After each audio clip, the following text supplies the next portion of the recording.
high. Specific resistance will be high because they don't allow the electrons to pass through them easily. Specific resistance is high. So basically, specific resistance, it is the characteristic of the material. It is a characteristic of the material. If we say we need a good conductor, we can say that means we need a low or very low specific resistance material. Okay. So again, specific resistance, it depends on temperature. First of all, it depends on the nature, or it's actually the characteristic of the material. Again, how can it depend on temperature? How can it depend on temperature? Now see, with temperature, for metals, if you increase the temperature, you will find that the specific resistance increases. That's why we use, for example, heating elements, heating appliances like toaster, etc. We use the nichrome wire because with temperature, it shows its resistance increases. The extent to which its resistance increases, that is very high. So, and also the specific resistance is high. And for this reason, we use the nichrome wire for the heating appliances. Now, what is the benefit of using, if resistance increases, why will heat increase? Now, in the later portion of this chapter, chapter 8, we will learn this formula. H is, that means with the increase in resistance, the heating effect of current increases. You can notice this, that when a bulb glows, after some time you will find that the surface of the bulb is hot.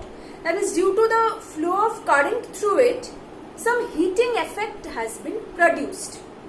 This heating effect depends on various factors.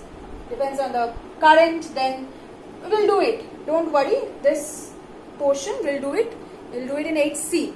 Okay. So that means, and you will notice that suppose you have a bulb which is glowing for certain time. After certain time its temperature will increase. Why? Because when the bulb is glowing, after some time temperature is increasing because a lot of heat is being produced. Temperature increases, and as with temperature increase, resistance increases. Therefore, for a glowing filament of a bulb, temperature will be more than its initial value. Initially, whatever the resistance was, when it just started to glow, after some time it will increase. Okay. For semiconductors, with increase in the temperature, it will specific resistance decreases. Okay. But there are certain alloys like manganese. For them, we find that the specific resistance remains almost constant, and that is the reason we use those type of wires made of alloys like this. We use them for making the resistors or the standard resistors in the electrical circuits. So suppose if you want to use 5 ohm resistance in a circuit, so and we don't want the resistance to change while we are performing the experiment, so we can use this type of alloy so that it will remain constant. With temperature it won't change. Okay. Now you have few applications in your book.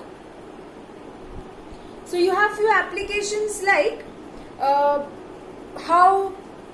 few I've already discussed, how we choose the low specific resistance, when we choose materials of low specific resistance, when we choose materials of high specific resistance. You have few applications.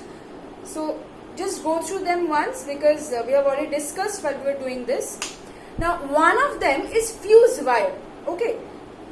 You will be able to follow if you just go through this portion, but fuse wire we will discuss when we'll do chapter 9. So I am not going into the fuse wire now in this chapter, because anyways we are going to discuss fuse wire from chapter 9. You have that. Okay. Now the last topic, a small topic which you have is superconductors.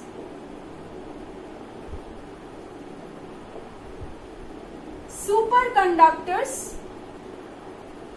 Now, what are the superconductors?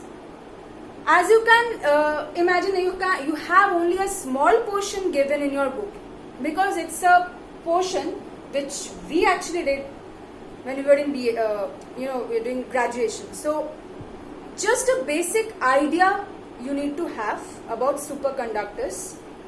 What are the superconductors? As name suggests, that means its conductivity will be maximum. It is found that with temperature,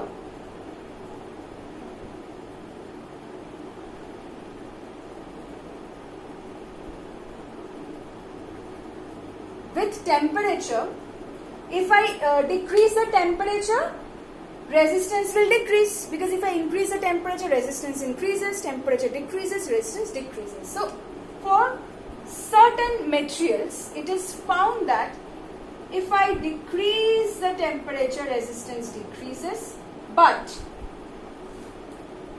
at a certain temperature, for a certain temperature, this is 0, for a certain temperature in Kelvin, okay, I have plotted. 0K is the origin. For a certain temperature, the resistance drops to 0.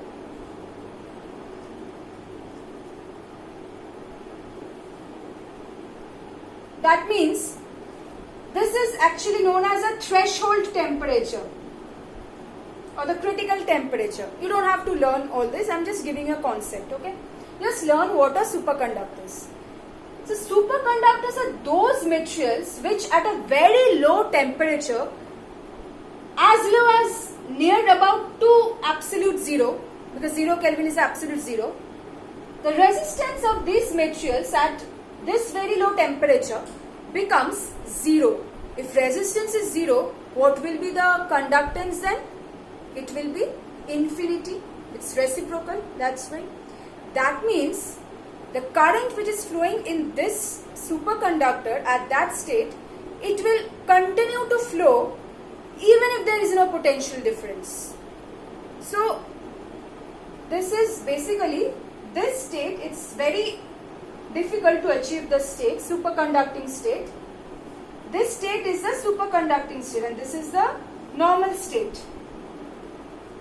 Okay, so just learn two or three examples are given at which temperature this substance behave as superconductor, and a definition is given. So you can just learn that and how resistance varies with temperature for superconductors. The graph you need not learn because you don't have in your book.